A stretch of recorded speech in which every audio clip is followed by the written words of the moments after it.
अस्सलाम वालेकुम, welcome back to my channel. I know बहुत टाइम हो गया, मैं व्लॉगिंग छोड़ चुकी थी। थोड़ी सी डिसहार्ट हो गई थी, आगे चल के आपके साथ शेयर करूँगी वजह क्या थी। तो मैंने सोचा अब दोबारा से जो है थोड़ी हिम्मत पकड़ते हैं और करते हैं अपने व्लॉग्स का आगाज़।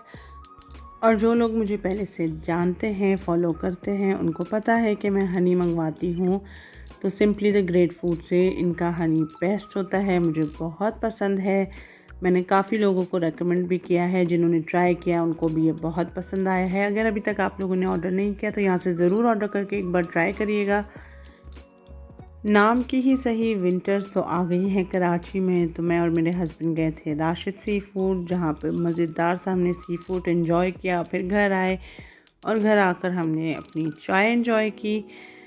अब यह है कि बच्चे कहाँ थे, आप लोगों का सवाल होगा। तो बच्चे थे घर पर, वो सो रहे थे और उनके मिड टर्म स्टार्ट हो गए हैं। तो मैंने सोचा उनको घर पर ही रखा जाए तो बेहतर है। उनके लिए जो भी अगर स्नैकिंग वगैरह करनी होती है तो हम फिर घर पे ही ऑर्डर करके मंगवा देते हैं अभी फ़िलहाल के लिए, जब तक उनकी छुट्टियां नहीं हो जाती और एग्ज़ाम्स ओवर नहीं हो जाते।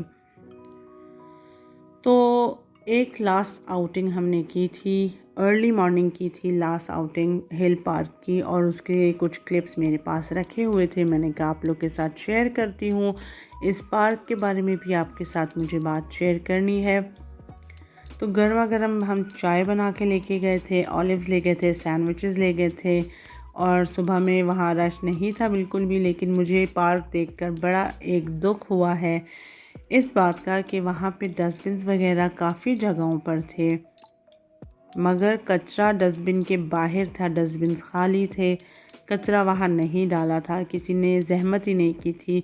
एटलीस्ट बंदा ये कर लेता है कि अगर आपके हाथ में शॉपर है जो खा रहे हैं, एटलीस्ट आप उसको होल्ड कर लें थोड़ी देर के लिए, उसको संभाल के अपने पास रख लें। और जब आप वॉक कर रहे हों, आपको डस्टबिन नज़र आए तो आप उस डस्टबिन में डाल दें। अब यहाँ डक्स वगैरह भी थी इतनी प्यारी, लेकिन उनके भी आसपास बेचारों के जो ये नदी सी बनी हुई थी, पाउंड सा बना हुआ था, उसके आसपास भी कचरा, थैलियाँ और पता नहीं क्या अजीब व गरीब सी चीज़ें रखी हुई थी, जो कि बिल्कुल गलत थी। हालांकि लिखा हुआ था कि यहाँ कचरा फेंकना मना है।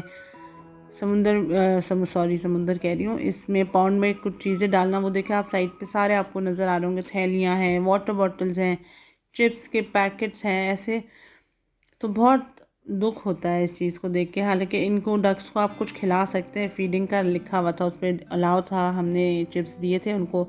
मगर मैंने मेक श्योर किया कि बच्चों को मैं कहूँ कि कचरा जो है डस्टबिन के अंदर ही डालना है। और बिल्कुल हमारे पास ही डस्टबिन था, और अगर नहीं भी होता तो मैं होल्ड कर लेती, क्योंकि बच्चों का समटाइम ऐसे होता है ना कि बच्चे खेल कूद कर रहे होते हैं तो उनको ये होता है बस कहीं भी फेंक दें। तो अगर हम एज अ पेरेंट, हमारी रिस्पॉन्सिबिलिटी है कि हम उनसे ये पकड़ें, उनको यूज़ टू बनाएं इस चीज़ का कि नहीं आप मुझे पकड़ा दें कचरा, मैं फेंक दूँगी जब मुझे डस्टबिन नज़र आएगा, अभी आप प्ले कर लो। तो उनको ये होगा कि नहीं भाई, अगर प्ले भी करना है तो चले मम्मा पापा को जो भी गार्बेज है वो पकड़ा दें हाथ में और हम खेल सकें।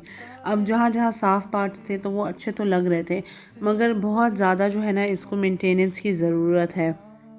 हमारे पास वैसे ही घूमने फिरने की जगहें काफ़ी कम हैं, और जो पब्लिक प्लेसेस हैं उसको पब्लिक इतना गंदा कर देती है, इतना मिसयूज़ करती है कि उधर आप जा नहीं सकते या एंजॉय नहीं कर सकते उस जगह को अच्छी तरीके से।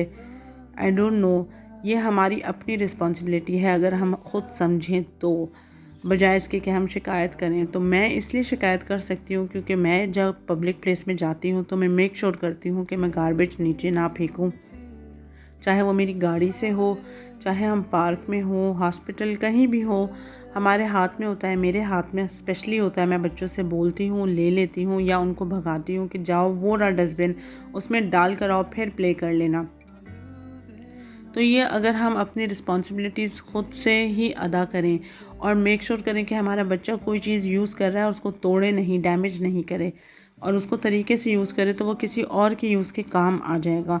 अब यहाँ पे भी काफ़ी सीखें वगैरह निकली हुई थी, जो इनकी जो ग्रिल्स वगैरह हैं वो भी निकली हुई थी, डैमेज थी, मुड़ी हुई थी। और जो झूले हैं जहाँ पे अभी मेरे बच्चे स्लाइड्स वगैरह पे जाएंगे वो भी काफ़ी टूटे हुए थे। मेरे बच्चे को हाथ पे चोट भी लग गई, मगर हमने क्योंकि जो चीज़ आपके पास अभी अवेलेबल है उसी में आपने इंजॉय करना है, तो मैंने उनको उस वक्त नहीं कहा कि ये गलत जगह है या यहाँ पे जो है टूटा हुआ है या तो आप इंजॉय नहीं कर सकते। इन्होंने इंजॉय माशाल्लाह फुल किया था, मगर वो चोट लग गई। मैंने इसको बोला भी था केयरफुल रहना। फिर आप लोग के साथ वजह भी नेक्स्ट व्लॉग्स में शेयर कर लूँगी, डिसहार्ट क्यों थी मैं। अभी आपसे इजाज़त चाहूँगी, इंशाल्लाह बहुत जल्दी से मिलूँगी। टिल देन टेक केयर, अल्लाह हाफ़िज़।